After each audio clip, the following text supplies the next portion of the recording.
اور اگر میاں بیوی کا رشتہ مثالی ہو تو نہ صرف ایک خاندان خوش و خرم زندگی گزارتا ہے بلکہ پورا معاشرہ جو ہے وہ مثالی رول پلے کرتا ہے اور معاشرہ اچھے طریقے سے آگے بڑھتا ہے۔ اور ان کے ساتھ علامہ حشام الہی ظہیر صاحب کسی تعارف کے محتاج نہیں ہیں، کل بھی علامہ کو ہم نے زحمت دی تھی اور آج بھی حشام صاحب ہمارے ساتھ موجود ہیں۔ سر آپ کو بھی خوش آمدید کہتے ہیں۔ حضرت آپ سے ہی شروع کرتے ہیں، زوجین کے حقوق کے حوالے سے اسلام کیا تلقین کرتا ہے اور میاں بیوی کس طرح ایک مثالی رشتہ گزار کر آگے بڑھ سکتے ہیں؟ بسم اللہ الرحمن الرحیم۔ سب سے پہلے تو رسول اللہ صلی اللہ علیہ وسلم کی ایک حدیث ہے، خیرکم خیرکم لأہلی وانا خیرکم لأہلی، یعنی یہ پورے جتنے لوگ بھی سن رہے ہیں ان کے لیے ایک مشعل راہ ہے کہ تم میں سے سب سے بہترین وہ ہے جو اپنے گھر والوں کے لیے سب سے بہتر ہے۔ تم میں سے سب سے بہتر، جیسے وہ ہم نے حدیث سنی ہوئی ہے کہ تم میں سے سب سے بہتر ہے جو قرآن پڑھے اور پڑھائے، اسی طرح خیرکم ہی کا لفظ رسول اللہ صلی اللہ علیہ وسلم نے خانگی اور ازواجی معاملات میں بولا کہ تم میں سے سب سے بہتر وہ ہے جو اپنے گھر والوں کے لیے سب سے بہتر ہے، وَأَنَا خَيْرُكُمْ لِأَهْلِي، اور میں تم میں سے سب سے بہتر ہوں اپنے گھر والوں کے لیے۔ کیسے بہتر تھے؟ رسول اللہ صلی اللہ علیہ وسلم کی جو اپنے ازواج کے ساتھ محبت کے انداز ہیں، اگر ہمارے معاشرے کو صرف وہ سمجھ آ جائے یا ان کی ازواج کا رسول اللہ صلی اللہ علیہ وسلم سے جو تعلق ہے، ہمارے لیے وہی مشعل راہ ہیں، ہمارے لیے وہی اسوہ ہیں۔ رسول اللہ صلی اللہ علیہ وسلم اس گلاس کو، اس پیالے کو، اس پیمانے کو وہاں پہ اپنے لب مبارک رکھتے تھے جہاں پہ ماں عائشہ نے ہونٹ رکھے ہوتے تھے، اور ماں عائشہ جہاں سے ہڈی چوس رہی ہیں نا، رسول اللہ صلی اللہ علیہ وسلم ان کی طرف سے بڑھ کے وہیں پہ اپنے دانت کو رکھتے تھے۔ یہ ایک محبت کا اظہار تھا، اور صرف یہاں تک نہیں تھا بلکہ رسول اللہ ہمارے معاشرے میں کچھ غلط العام ہیں، تکلفات ہیں، ہم یہ سمجھتے ہیں کہ شاید یہ بات حیا اور شرم کے منافی ہے۔ رسول اللہ سارے صحابہ کے درمیان بیٹھے ہوئے ہیں اور آپ سے سوال پوچھ لیا گیا کہ آپ کو سب سے محبوب دنیا میں کون ہے؟ تو رسول اللہ صلی اللہ علیہ وسلم کا عائشہ۔ اب ہم تو آپ کو پتا ہے ہمارے معاشرے میں اگر کوئی مرد جا کے یہ کہہ دے دوستوں میں، رن مرید ہو گیا، اس کو تو رن مرید کا بڑا معیوب سمجھا جاتا ہے، بے حیا سمجھا جاتا ہے، بڑا معیوب سمجھا جائے گا۔ اور پھر رسول اللہ صلی اللہ علیہ وسلم نے صرف یہ نہیں، پھر ان سے پوچھا گیا یہ حدیث مکمل اس لیے بھی ہمارے لیے مشعل راہ ہے کہ اس میں ان کے والد کا بھی مقام ہے، کہا نہیں مردوں میں سے۔ تو پھر رسول اللہ نے یہ نہیں کہا میرا یار غار ابو بکر، ہاں یہ نہیں کہا، عائشہ کا والد۔ ہاں تو بات یہ ہے کہ رسول اللہ صلی اللہ علیہ وسلم نے تو ایک اپنا اسوہ مجھے اور آپ کو بتا دیا، اور صرف بات اتنی نہیں ہے، ایک نہایت خوبصورت واقعہ رسول اللہ صلی اللہ علیہ وسلم کی اپنی زوجہ سے محبت کا۔ ابو العاص آپ کو پتا ہوگا بدر میں قیدی بن گئے تھے، رسول اللہ کے اپنے ہی داماد زینب کے جو خاوند تھے، تو ان کو چھڑانے کے لیے زینب نے، خیر یہ لمبا چوڑا واقعہ مختصر کرتا ہوں، زینب نے ہار بھیجا۔ تو رسول اللہ صلی اللہ علیہ وسلم نے جب وہ ہار پکڑا تو رسول اللہ کی آنکھوں میں آنسو آ گئے، وہ ماں خدیجہ کا ہار تھا۔ تو رسول اللہ صلی اللہ علیہ وسلم لرز گئے اور رسول اللہ صلی اللہ علیہ وسلم کھڑے ہوئے اور صحابہ سے مخاطب ہو کے کہا کہ ابو العاص سے وفادار، ابو العاص جیسا کوئی نہیں ہے۔ تو یہ تو مجھے خدیجہ کی یاد آ گئی ہے، یہ دیکھیں صرف ہار دیکھ کر۔ تو میں یہ چاہتا ہوں کہ آپ اس کو کیا میری وجہ سے پھر بھی اجازت لے رہے ہیں، یہ بھی دیکھیں کہ آپ ان کو میری وجہ سے آزاد کر دیں گے۔ تو صحابہ نے اجازت دی، تو رسول اللہ صلی اللہ علیہ وسلم ماں خدیجہ سے اس قدر پیار کیا کرتے تھے۔ یہ زوجین کے تعلقات ہیں۔ ایک عورت آئی، رسول اللہ صلی اللہ علیہ وسلم نے اس کا بڑا اکرام کیا، تو ماں عائشہ اور دیگر امہات نے کہا ہم نے آج تک کبھی آپ کو اس طرح کسی بوڑھی عورت کا اکرام کرتے ہوئے نہیں دیکھا، آپ آگے بڑھ کے اس کی میزبانی کر رہے ہیں، اس کے لیے چادریں بچھا رہے ہیں، تو یہ کیا معاملہ ہے؟ رسول اللہ نے ایک جملہ بولا کہ جب خدیجہ زندہ تھی یہ ہمارے گھر آیا کرتی تھی۔ یعنی آپ سوچ رہے ہیں کہ حضرت خدیجہ کے متعلقات کے ساتھ رسول اللہ صلی اللہ علیہ وسلم حضرت خدیجہ کے چلے جانے کے بعد بھی ان کی سہیلیوں کے گھر میں سب سے پہلے قربانی کا گوشت بھیجا کرتے تھے اور تحفے تحائف بھیجا کرتے تھے۔ تو رسول اللہ صلی اللہ علیہ وسلم نے اپنے عمل سے ثابت کر دیا، حتیٰ کہ آپ حیران رہ جائیں گے، ایک دن حضرت خولہ آئیں، حضرت خدیجہ کی بہن تھی، تو آ کے انہوں نے السلام علیکم کہا۔ تو یہ رسول اللہ کی جو آنسو کے واقعات ہیں نا، ان میں سے ایک ابو العاص کا بھی ہے اور یہ بھی ہے۔ تو اچانک رسول اللہ کی آنکھ میں آنسو آ گیا اور کہا یہ بہنوں کی بات بہنوں سے ملتی ہوتی ہے۔ تو رسول اللہ نے کہا یہ خدیجہ ہیں؟ کہا نہیں وہ تو دنیا سے چلی گئی، یہ خولہ ہیں۔ یعنی صرف ان کی آواز کی مماثلت کی وجہ سے رسول اللہ کی آنکھوں میں پانی آ گیا۔ تو یہ رسول اللہ صلی اللہ علیہ وسلم کیا خوبصورت طریقے سے، بالکل بہت خوبصورت طریقے سے ہم نے بیان کیا ہے۔ بڑی خوشی اور نہایت خوشی کی بات ہے بہت ہی کم ایسا ہوا کہ کبھی ہشام بھائی اور میں کہیں اکٹھے ہوں، شاید پہلی دفعہ ایسا ہو رہا ہے، یا شاید کہیں ایک آدھ مرتبہ اور، تو یہ بڑی خوشی ہوئی، بلکہ سرپرائز تھا میرے لیے. ہمارے لیے بھی سر بڑی خوشی کی بات ہے، آپ دونوں سلامت رکھے. اور بڑی خوبصورت بات انہوں نے کی. میں دیکھیں یہ جو خاندان کے بارے میں آپ نے کہا نا کہ یہ ہضم نہیں ہوتی ان کو محبت، تو اس کی نا تربیت کا ایشو ہے. اور بنیادی طور پر ایک پہلی بات سمجھیں، یہ جو حقوق کا سلسلہ ہے یہ انسانوں کا بنایا ہوا نہیں ہے. جس روز آپ یہ مان جائیں کہ یہ اللہ کی طرف سے، نبی کریم صلی اللہ علیہ وسلم نے اللہ کی طرف سے یہ بیان کیے ہیں، شوہر کے کیا حقوق ہیں، بیوی کے کیا حقوق ہیں، باپ کے، ماں کے، بہن کے، رشتہ داروں کے، ہمسایوں کے، باقی معاشرے کے، تب آپ کو نہ تو ان کی ادائیگی میں مسئلہ ہوگا، نہ ان کو ادا کرنے والے لوگوں سے کوئی پرابلم ہوگی. آپ کو پتہ چلے گا کہ اصل میں تو یہ شخص، جیسے علامہ صاحب نے حدیث سنائی نا کہ خیرکم لأہلہ، تم میں سے اچھا وہ ہے جو اپنے گھر والوں کے لیے اچھا ہے. گھر والوں سے مراد گھر کہاں سے شروع ہوتا ہے؟ گھر بیوی سے شروع ہوتا ہے. یاد رکھیے، گھر بیوی سے شروع ہوتا ہے اور بیوی کے بعد اولاد آتی ہے. آپ، میں، ہم اپنے والدین کے اہل میں شامل ہیں اور ہمارے اہل جو شروع ہو رہے ہیں وہ بیوی سے شروع ہو رہے ہیں. اور یہ وہ بنیادی نقطہ ہے جس کو جب تک نہیں سمجھا جائے گا، یہ جو ہمارے معاشرتی تعلقات میں اتنی تفاوت ہے یا اتنا اس میں نفرت کا سلسلہ چلتا ہے، وہی والدین جو بڑی محبت سے، چاؤ سے منتخب کر کے، بلکہ دسیوں میں سے تلاش کر کے اپنی بہو لے کے آتے ہیں، وہ پہلے روز ہی اس کو اپنا اپوننٹ بنا لیتے ہیں، اپنا دشمن بنا لیتے ہیں. حالانکہ انہیں ہی یہ تعلیم دینا چاہیے تھی کہ بیٹا تم پر آج کے بعد سب سے زیادہ حق تمہاری بیوی کا ہے. حضرت جس طرح ہم نے یہ سنا ہے حدیث میں کہ آپ صلی اللہ علیہ وسلم نے کہا کہ اگر خدا کے بعد کسی کو سجدے کی اجازت ہوتی تو میں شوہر کو اجازت، بیوی کو اجازت ہوتی کہ وہ اپنے خاوند کو سجدہ کرے.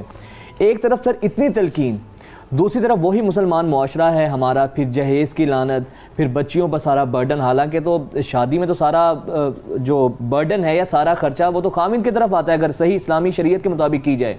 تو یہ تضادات سوسائٹی میں سر اتنے کیوں آ گئے ہیں؟ یہ جو آپ نے نقطہ اٹھایا یہ بڑا ویلڈ ہے. میں سمجھتا ہوں اس کا تعلق عرف اور ہمارے بر صغیر کے خاص ماحول اور معاشرے سے ہے.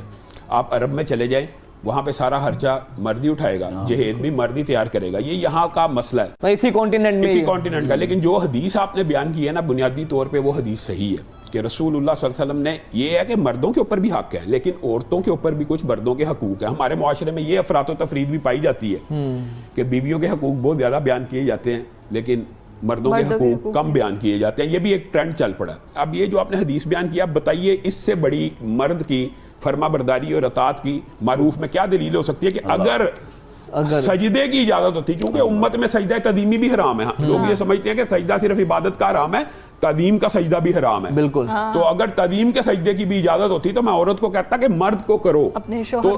اور اس کو اگر آپ ایکسپلین کریں تو رسول اللہ نے اس بات کو آگے ایک حدیث میں مکمل بیان کر دیا. رسول اللہ صلی اللہ علیہ وسلم نے مرد کے اوپر جو لائبلٹیز شریعت نے ڈالی ہیں وہ بہت زیادہ ہیں.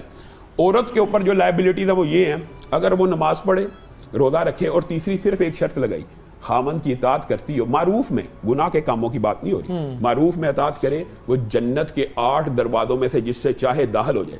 لیکن ایک بات میں ڈاکٹر صاحب کی بات میں بھی ایڈ کرنا چاہوں گا، جو آپ نے ان سے سوال کیا کہ عورتوں کا یہ جو گھر میں احترام اور عزت کی بات ہے نا، یہ وجاہت بھائی آپ یہ یہاں سے رسول اللہ کی سیرت سے ایک ذرا واقعے کو اخذ کریں. رسول اللہ نے کہا ان قریب تم مصر کو فتح کرو گے، ان قریب تم مصر کو فتح کرو گے. اور جب تم مصر کو فتح کرنا تو ان کا اکرام اور عزت کرنا. فتوحات ہو گئی، آپ کو پتہ ہے حضرت عمر بن العاص نے فتح کر لیا. اب جب فتح کر لیا، جو اب وہ ظاہرہ غلام ہو گئے، تو جو جس علاقے کا سردار ہے اس کو اسی کی سرداری واپس دے رہے ہیں. تو اس علاقے کا اچھا تو لے لے. انہوں نے کہا بھائی بھی جنگ کیوں کی تھی جو ہمیں فتح کرنے کے بعد ہمیں ہی سارا کچھ واپس لٹاتے جا رہے. تو کہا ہمارے رسول نے ہمیں یہ وصیت کی تھی کہ اگر مصر فتح کرنا تو وہاں کا اکرام کرنا. تو انہوں نے کہا یہ وصیت کیوں کی تھی، ہمیں اس چیز کی علت بیان کی جائے. تو رسول اللہ صلی اللہ علیہ وسلم نے جو علت اپنے صحابہ کو بیان کی تھی وہی عمر بن العاص نے ان کو بیان کی اور کہا ہمارے رسول نے ہمیں کہا تھا کہ مصریوں کے ساتھ میری سسرالی رشتہ داری. اب مجھے ایک بات بتائیں، کون سی رشتہ داری تھی رسول اللہ کی مصریوں سے سسرالی؟ محدثین نے باب باندھے کہ یا تو ماں ہاجرہ مصر سے آئی تھی، حضرت ابراہیم، اور یا ماریا قبطیہ کو مصر سے لایا گیا تھا. ہم سسرال کو کیا سمجھتے ہیں؟ پاؤں کی جوتی. ہم عورت کو پاؤں کی جوتی ہے، ہمارے ڈائلاگز ہیں نا معاشرے میں.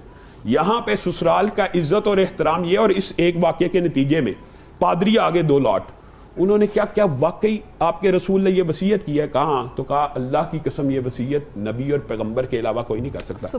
80,000 عیسائیوں نے اسی وقت اسلام کو قبول کیا، اور اس سے ملتا جلتا واقعہ حضرت جویریہ کا ہے۔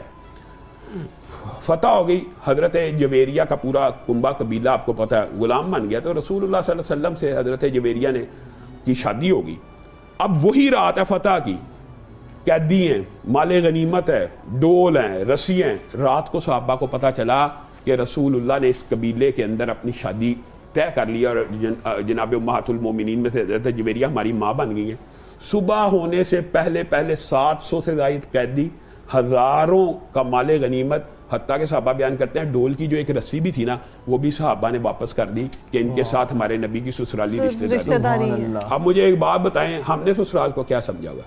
ہم رسول اللہ صلی اللہ علیہ وسلم نے فرمایا ایک تمہارا والد وہ بھی ہے جو تمہیں اپنی بیٹی دے۔ تو یہ بتائیں، ایک استاد بھی ہے، ایک اپنا اصلی باپ بھی ہوتا ہے۔ اصل یہ باپ تو تینوں ہیں، ہم باپ کو کیا سمجھتے ہیں؟ سسر کو۔ ہمارے ہاں تو یہ رشتے، میں سمجھتا ہوں یہ برصغیر کے معاشرے کی جو آپ نے نشاندہی کی نا جہیز وغیرہ، ان رشتوں کے اندر بھی بردر ان لا کو ہمارے ہاں سالہ کہا جاتا ہے۔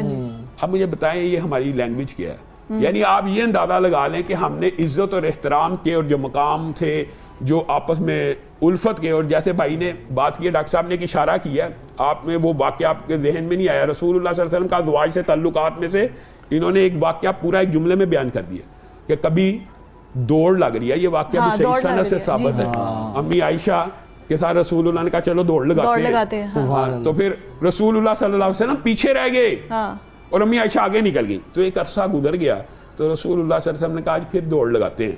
اس دن رسول اللہ آگے نکل گئے، کیونکہ امی عائشہ کچھ فربا ہو گئی تھی، تب بچی تھی، تب پتلی تھی، وہ تیز بھاگتی تھی، اب کچھ وزن بڑھ گیا تو رسول اللہ آگے نکل گیا، تو رسول اللہ نے اتنے سال گزرنے کے بعد بھی کہا تل کا بھی تل کا، یہ اس دوڑ کی بدلے اس کا مقابلہ۔ تو بنیادی طور پہ اگر معاشرے کے اندر میاں بیوی کے ایسے تعلقات ہوں جیسے ڈاکٹر صاحب نے بات کی ہے، انٹرفیرنس نہیں ہونی چاہیے۔ والدہ کا رشتہ بہت مقدس اور مقدم ہے، اور مقدم ہے، یہ بات بھی سمجھنے کی ضرورت ہے، بیوی سے زیادہ مقدم رشتہ والد اور والدہ کا ہے۔ لیکن اگر ہم انٹرفیرنس نہ کریں اور مداخلت نہ کریں، اسی لیے آپ نے یہ بھی سنا ہوگا کہ اسلام کے اندر جو جوائنٹ فیملی سسٹم نہیں ہے، جوائنٹ فیملی سسٹم ہے، اگرچہ اس کو بہت زیادہ اپریشیٹ نہیں کیا گیا، کیونکہ مداخلت نہیں ہونی چاہیے۔ اگر مداخلت نہ ہوگی تو آپ کو پتا ہے گھروں میں امن و سکون۔ اگر جوائنٹ بھی ہو تو کم از کم بیوی کا اتنا حق ہے کہ اس کا کچن اور اس کی چیزیں سیپریٹ ہوں۔ میں کہتا ہوں اگر بیوی جوائنٹ فیملی سسٹم میں کچن مشترکہ رکھنا چاہے رکھ لے، اگر نہیں رکھنا چاہتی تو اس کو سپیس دینی چاہیے۔ ہاں بالکل ٹھیک ہے، یہ بات سپیس تو ملنی چاہیے۔ لیکن سر اس میں ہم یہ دیکھتے ہیں کہ ایک مرد کے لیے بیلنس کرنا بہت مشکل ہوتا ہے ہمارے جوائنٹ فیملی سسٹم میں۔ ایک طرف جب وہ گھر آتا ہے نوکری کر کے، بیوی کے تانے ہوتے ہیں، پھر ساس اپنی بہو کی شکایات لگا رہی ہوتی ہے، نند کے الگ گلے شکوے ہوتے ہیں، تو اس میں تو مرد بڑے امتحان میں پڑ جاتا ہے۔ کتنا مظلوم تم نے مرد کو بنا دیا۔ اس امتحان کا بھی رسول اللہ کی وہ مشہور حدیث جو ہم سب نے بچپن میں پڑھی ہے، غار والوں کا واقعہ، اس میں اس مرد کے اوپر جو پہلی ذمہ داری وہ اپنے بچوں کے منہ میں نہیں ڈال رہا، دودھ کا پیالہ لے کے کھڑا ماں باپ کے سر پہ۔ ہاں جی۔ اور غار کا پتھر اس وجہ سے پیچھے ہٹ رہا ہے، اللہ کو کہہ رہا ہے اللہ یہ نیکی میں نے اس لیے کی کہ میں نے اپنے بیوی بچوں کے منہ میں نہیں ڈالا، کیونکہ میں آ کے ماں باپ کو پہلے کھلاتا ہے۔ ویسے ماں باپ کا جو حق ہوتا ہے نا وہ اولا ہی ہوتا ہے۔ یہ بات بھی ہماری بیٹیاں بہنوں کو بھی یہ بات سمجھنی چاہیے کہ یہ آپ کے ساتھ تو رشتہ ازواج میں منسلک ہوا ہے، اللہ کی آیات پڑھ کے ہوا ہے، بے شک مہر کر کے گواہوں سے، لیکن اس کی تو اولاد ہے، اس نے تو پالا ہے۔ یہ دو طرف ہے، یہ معاملہ دو طرف ہے۔ اگر ساس کا مسئلہ تو بہو کا بھی کچھ مسئلہ معاشرے میں ہے، برے صغیر کے۔ میں نے جو بات کی ہے نا، علامہ صاحب نے بڑی خوبصورت ماشاءاللہ وضاحت کی، وہی بات ہے۔ اگر آپ اللہ کی شریعت کو مانیں گے تو پھر یہ لڑائی جھگڑا ہوگا نہیں، کیونکہ اگر آپ شریعت کی طرف جائیں گے، حقوق کو سمجھیں گے، تو بیوی بھی تو سمجھ جائے گی نا کہ ماں باپ کے حقوق اس پر زیادہ ہیں، وہ بھی تو سمجھے گی۔ صرف یہ نہیں ہوگا کہ ساس سمجھے اور بیوی کہے کہ نہیں میں کچھ نہیں سمجھوں گی، اسے بھی یہ ماننا پڑے۔ میں نے جو سوال کرنا نا، میں نے یہ پوچھنا ہے کہ پھر دو عورتیں، ایک تو ماں اور بیوی ہوگی نا، جن کی دو بیویاں ہیں، وہ کیسے بیلنس کریں گے؟ بیویوں کے اوپر بھی بات کریں گے بریک سے۔ اور دوسری ایک بات بڑی ہے، جو انہوں نے عدل کی بات کی ہے نا، بنیادی طور پہ عدل معاشرتی حقوق اور معاملات میں ہے، اس کا تعلق دل سے نہیں ہے۔ لوگ بیویاں یہ سمجھتی ہیں یا معاشرہ یہ سمجھتا ہے اس کا تعلق دل سے ہے۔ دل اپنے اولاد میں سے بھی 5 بچے ہونا، ایک کے ساتھ زیادہ اٹیچ ہو سکتا ہے، لیکن اس کا یہ مطلب تو نہیں کہ عدل نہیں۔ عدل ہوتا ہے کہ آپ نے اپرچونٹی ایک سی دینی ہے، آپ نے حقوق و فرائض ایک سے دینے ہیں، اور جو آپ نے بات کی ہے نا بنیادی طور کے اوپر، رسول اللہ صلی اللہ، آپ نے ایک سوال پہلے بھی چھوڑا تھا کہ عورت کو مرد پہلی رات میں کہہ دیتا ہے کہ ماں باپ کی خدمت کرنی ہے. یہ جو سوالات ہیں اس کے بارے میں بڑی معاشرے میں مسکنسیپشنز ہیں. حقیقت یہ ہے کہ کسی کے اوپر بھی اتنی تکلیف نہیں ڈالی جا سکتی. یہ سب کے لیے کلیہ، یہ بیوی کے لیے نہیں ہے جس کی اس کو استطاعت نہ ہو. مثلا رسول اللہ کی زیرہ زندگی کا مطالعہ کریں. امہات المومنین خود بیان کرتی ہیں امی عائشہ کہ میں نے رسول اللہ کے ساتھ جتنے سال گزارے ہیں، رسول اللہ نے کبھی ایک رات بھی مجھے آواز دے کے نہیں اٹھایا. سبحان اللہ. میں دیکھتی خود رسول اللہ پانی پی رہے ہیں، خود اٹھ کے. ہمارے ہاں تو گھر میں مرد داخل ہو تو کہتا ہے آپ پانی لے کے آؤ. اچھا پھر رسول اللہ کی سیرت کیا ہے؟ جتنے ہم بیٹھے ہیں، جتنے سن رہے ہیں، کہ ہم میں سے ایک بھی ایسا ہے، ایمانداری سے ذرا سوچے، جس نے اپنے گھر میں جھاڑو دیا ہو؟ اگر کوئی جھاڑو دینے والا ہو تو اس کو کیا کہا جائے گا؟ ران مرید سے بھی شاید مرید سے بھی آگے کوئی لفظ. آپ کے پیارے پیغمبر صلی اللہ علیہ وسلم اپنے گھر کی خود صفائی کر لیا کرتے تھے. جوتا خود گانٹ دیا کرتے تھے، حتیٰ کہ ازواج مطہرات آٹا بھی گوندھ رہی ہوتی تھی نا تو ان کی ہیلپ کر دیا کرتے تھے. یہ ایک پہلو ہے. لیکن دوسرا پہلو یہ علماء سے سن کے جو عورتیں یہ اخذ کرتی ہیں کہ بیوی کے اوپر یہ فرض ہی نہیں ہے کہ خاوند کے والدین کی خدمت کرے. یہ بات بھی، یہ بھی مسکنسیپشن ہے. معروف کے اندر اطاعت ہوگی. مثال دے رہا ہوں، اس کو اتنی تکلیف نہ دے کہ 24 گھنٹے والدین کے سامنے کھڑا کرنا ہے. لیکن اگر خاوند بیوی کی یہ ڈیوٹی لگا دیتا ہے کہ میری، جیسے جب اپنا کھانا پکاؤ گی تو کچھ پانی زیادہ ڈال کے، کچھ بوٹیاں زیادہ ڈال کے میرے ماں باپ کو پکاؤ، تو یہ اس کے اوپر ماننا فرض ہے. لوگ یہ کہتے ہیں نہیں فرض. یہ آج کل یہ کنسیپٹ چل گیا. کیوں نہیں فرض؟ اطاعت، معروف میں اطاعت اور کیا ہے؟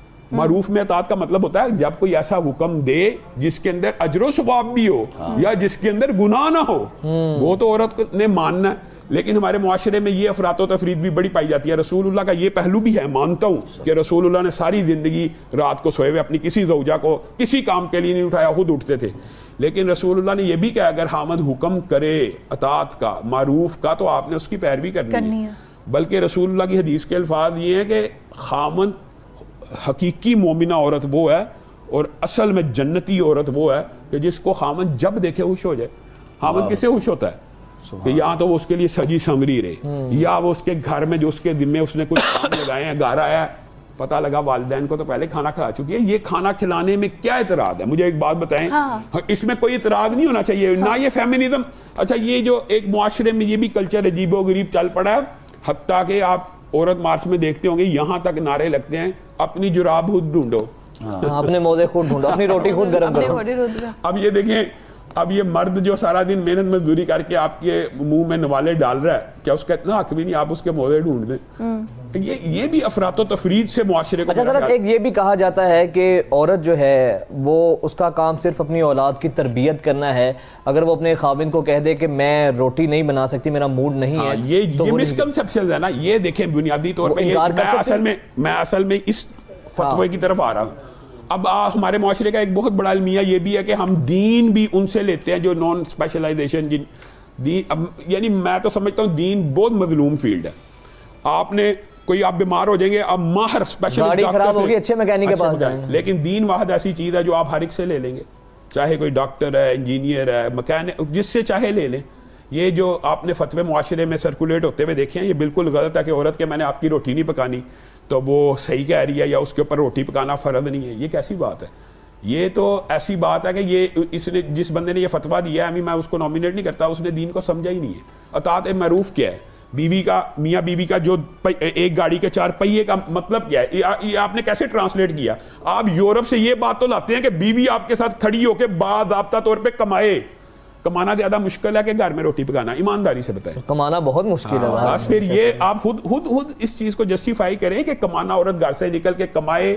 وہ معاشرہ ایکسیپٹ کر دیتا کہ یہ دونوں میاں بیوی جی گاڑی کے پہیے ہیں، لیکن ایک میاں پوری لائبلٹی، ذمہ داری، عورت کے کپڑے پہننا، اوڑھنا، ہر چیز اس کو پرووائڈ کرتا ہے، اس کے بدلے میں روٹی نہیں مانگ سکتا. نہیں شام بھائی، یہ بھی تو دیکھیں نا، اگر وہ ایک مرد کا کھانا بنانے کو تیار نہیں اور وہ ہوٹل پہ جا کے تو 10 لوگوں کو کھانا سرو کرنے کو تیار ہے. ہاں یہ بھی بات ہے کہ آپ اس کو، وہ جو اس کا گھر ہے، اس کی جنت ہے، جو اس کی ذمہ داری ہے، دونوں جب آپس میں محبت سے، مودت سے رہیں گے اور ایک دوسرے کی ذمہ داریوں کو بانٹ کے رہیں گے تو بچے اس گھر میں کتنی خوشی اور آسانی کے ساتھ پلیں گے. تو وہاں وہ کام، اس کو آپ بغاوت پہ آمادہ کر رہے ہیں کہ یہاں وہ کام نہ کرے، یہاں کام کرنا گویا اس کی توہین ہے.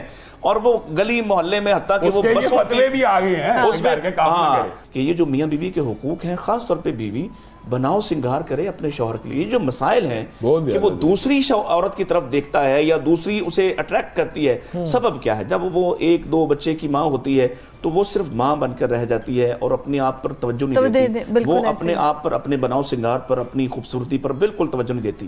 بلکہ میں اگر کوئی تھوڑا مناسب سے الفاظ کہوں کہ گھر میں وہ ماسی بنی رہتی ہے، اور جب کبھی اس نے تیار ہونا ہے تو اس نے کسی شادی کے کسی دوسرے اپنے نہیں، میں اپنے گھر میں بھی یہ بات کہتا ہوں، میرے گھر والے دیکھ رہے ہوں گے اس وقت. بڑا ڈرتے ہیں آپ جب تک یہ نہیں کرتے پھر آپ کیسے آپ توقع کرتے ہیں کہ شوہر گھر میں آئے تو وہ تو بڑا خوش مزاج ہو. بالکل. یہ جو انہوں نے بات کی ہے، لوگ ہم سے آ کے پوچھتے ہیں علامہ صاحب بیوی بہن لگنا شروع ہو جاتی ہے، یعنی یہ معاشرے کا بالکل علمی اثر. بہت خوبصورت الفاظ میں آپ لوگوں نے اس موضوع کا احاطہ کیا. بہت شکریہ آپ دونوں کا، بڑا اچھا لگا آپ دونوں سے گفتگو کر کے.